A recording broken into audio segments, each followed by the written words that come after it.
오늘 뉴욕 증시는 S&P 500 지수가 0.58% 상승한 7,444.25를 기록하고 나스닥이 1.20% 급등한 반면 다우 지수는 0.14% 소폭 하락하며 혼조세로 마감했습니다.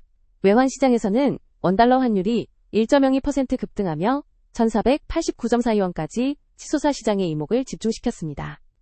전반적으로 기술주 중심의 강한 매수세가 유입되었으나 금리 상승 부담이 지수별 희비를 가른 하루였습니다. 도널드 트럼프 미국 대통령이 시진핑 중국 국가주석과의 고위급 정상회담을 위해 오늘 베이징에 도착합니다. 이번 순방에는 일론 머스크와 젠슨 황 등 주요 기업 최고 경영자들이 대거 동행하며 미국산 항공기와 농산물 구매를 포함한 무역 적자 해소 방안이 집중 논의될 예정입니다. 중국 측은 관세 휴전 연장과 대만 문제에 대한 미국의 입장 변화를 이끌어내려 시도할 것으로 보입니다. 특히 트럼프 대통령은 75일째 이어지고 있는 이란 전쟁 해결을 위해 중국이 호르무즈 해협 재개방 등 영향력을 행사해줄 것을 강력히 요청할 전망입니다. 이란 전쟁이 예상과 달리 75일째 지속되면서 글로벌 경제에 심각한 타격을 주고 있습니다. 호르무즈 해협 폐쇄로 유가가 배럴당 $100를 돌파했으며 이로 인해 미국 가계는 전쟁 발발 이후 연료비로만 약 $379억 추가 지출한 것으로 집계되었습니다. 4월 소비자 물가 지수는 3.8%, 생산자 물가 지수는 전년 대비 6% 급등하며 인플레이션 공포가 다시 확산하고 있습니다. 전문가들은 에너지 가격 상승이 식료품과 운송비 등 경제 전반으로 전이되면서 연준의 금리 인하 기대가 사라지고 오히려 추가 인상 가능성까지 제기되는 상황이라고 분석했습니다.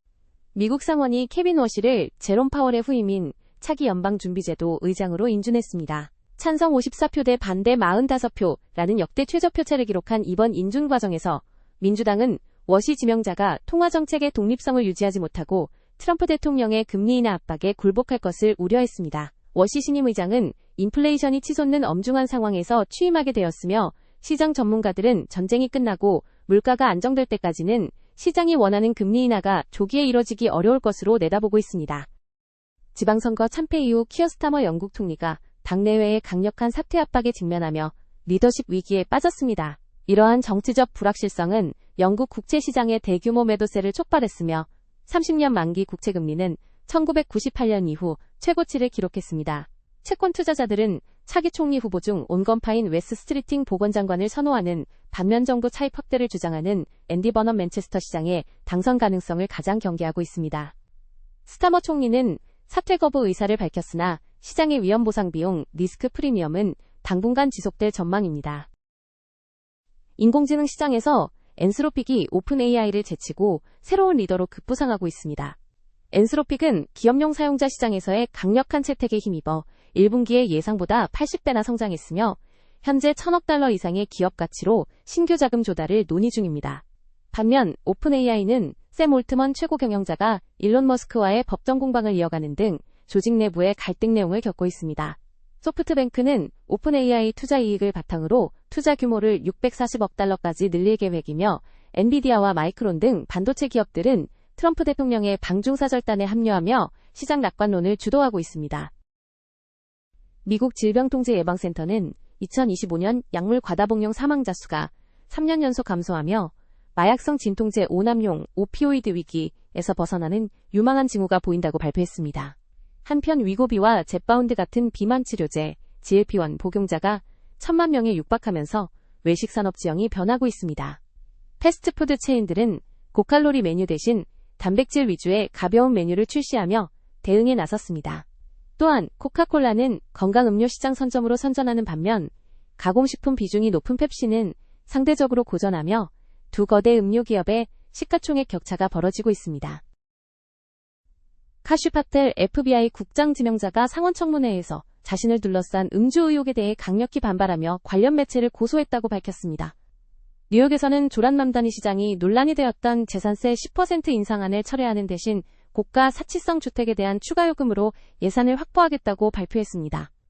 스포츠계에서는 NBA 산안토니오의 빅터 웬바냐마가 성공적으로 복귀했으며 문화계에서는 러시아의 참여 허용으로 논란이 된 제61회 베니스 비엔날레가 역대 가장 혼란스러운 분위기 속에 개막했습니다.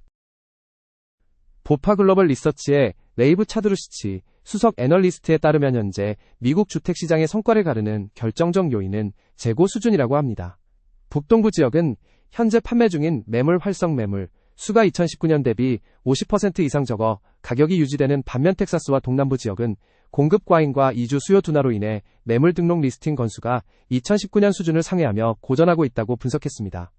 또한 생애 첫 주택 구매층 시장은 약세를 보이는 반면 자산이 풍부하고 금리 변화에 둔감한 금리 민감도가 낮은 럭셔리 부문은 상대적으로 선전하고 있다고 전망했습니다.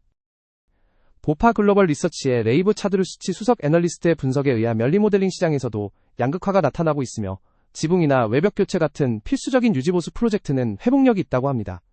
반면 주방이나 욕실 리모델링처럼 비용이 많이 들고 미룰 수 있는 프로젝트는 고금리와 인건비 상승으로 인해 위축된 상태라고 설명했습니다. 특히 밀레니얼 세대는 이전 세대보다 직접 수리하는 비중이 낮아 전문가에게 맡기는 사업 전문가 대상 비즈니스이 스스로 수리하는 DIY 시장보다 견고한 흐름을 보일 것이라고 내다봤습니다. 골드만삭스 리서치의 크리스티안 뮬러 글리스만 자산배분 책임자에 따르면 최근 인플레이션과 금리 충격으로 인해 주식과 채권이 동시에 하락하며 전통적인 주식 60%, 채권 40% 분산 투자, 60대 40 포트폴리오가 제 역할을 하지 못했다고 합니다. 이에 따라 단순히 채권 비중을 유지하는 것이 아니라 부동산 원자재 등 실물 자산과 주식 채권 외의 투자 상품, 대체 자산을 활용해 인플레이션에 대응하는 현대화된 포트폴리오 구축이 필요하다고 강조했습니다. 특히 S&P 500의 상당 부분이 기술과 금융업종 섹터로 구성되어 있어 실물 경제와의 연관성, 연동성이 낮아진 점을 고려해야 한다고 덧붙였습니다. 골드만삭스 자산운용의 알렉산드라 윌슨 엘리존도 공동 책임자의 분석에 의하면 AI는 여전히 강력한 테마지만 거의 모든 투자 대상 자산 클래스에서 지배적인 위험 리스크 요인이 되었으므로 이제는 AI와 주가 움직임이 따로 노는 상관관계가 낮은 분산 투자 대상을 찾아야 한다고 합니다. 이러한 관점에서 AI 구동의 필수적인 전력 용량과 컴퓨팅 시설을 소유한 인프라 자산이 훌륭한 선택지가 될 수 있다고 전망했습니다. 또한 유가는 지정학적 갈등 초기에 효과적인 분산 수단이지만 변동성이 크므로 상황에 따라 빠르게 대응하는 전술적 도구로 활용할 것을 권고했습니다. 모건 스탠리의 아리아나 살바토레 공공정책 리서치 책임자에 따르면 이번 미중 정상회담에서 획기적인 해결책, 돌파구보다는 제한적인 완화 조치를 동반한 현재의 휴전 상태 연장이 가장 가능성 높은 결과라고 합니다. 무역 분야에서는 대규모 관세 인하보다는 농업 및 항공우주 분야의 추가 구매와 같은 제한적인 합의에 그칠 가능성이 크며대만 문제나 수출 통제에 있어서도 양국의 근본적인 경쟁 구도 역학을 변화시키기는 어려울 것이라고 분석했습니다. 다만 기술 협력에 관한 대화의 분위기 어조가 향후 관계 관리의 중요한 지표가 될 것이라고 전망했습니다. 오늘 S&P 500에서 가장 눈에 띄는 상승을 기록한 종목은 포드F로 13.18% 폭등하며 13.57달러의 거래를 마쳤습니다. 이어 온세미컨덕터 ON가 11.14% 상승한 115.71달러를 기록했고 코이어런트 COHR 역시 7.94% 오르며 강세를 보였습니다. 반면 하락 종목으로는 엠러빈 APP 7.57% 급락하며 가장 부진했고 팩트셋 FDSE 6.51%, 컨스텔레이션 에너지 CEG가 6.37% 하락하며 지수에 부담을 주었습니다. 섹터별로는 기술주들의 활약이 돋보였습니다. IT 섹터가 0.94% 오르며 상승을 주도했고 통신 서비스가 0.78%, 헬스케어가 0.59% 상승하며 그 뒤를 이었습니다. 반면 금리 상승의 직격탄을 맞은 유틸리티 섹터는 1.15% 하락하며 가장 저조한 성적을 거뒀고 금융 섹터가 1.14%, 부동산 섹터가 0.83% 밀려나며 약세를 면치 못했습니다. 주요국 ETF 수익률을 살펴보면 한국 EWI 5.68% 급등하며 독보적인 수익률을 기록했고 중국 MCHI 2.71%, 일본 EWJ 1.12%, 미국 SPY 0.56% 상승하며 주요국 모두 오름세를 보였습니다.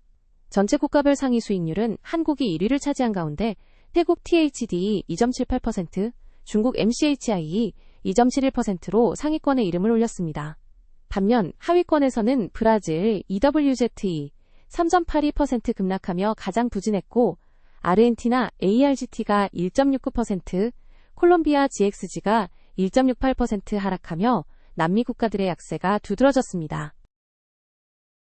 이번 주 주요 기업 실적 발표 일정입니다. 5월 11일 월요일에는 카스피 다케이제트 AO, 다이렉트 디지털 홀딩스, 딜라즈, 애쉬포드 호스피탈리티 트러스트, 다나우스 등의 실적 발표가 예정되어 있습니다. 5월 12일 화요일에는 앱트보 테라퓨틱스, 지브라 테크놀로지스 등의 실적 발표가 예정되어 있습니다.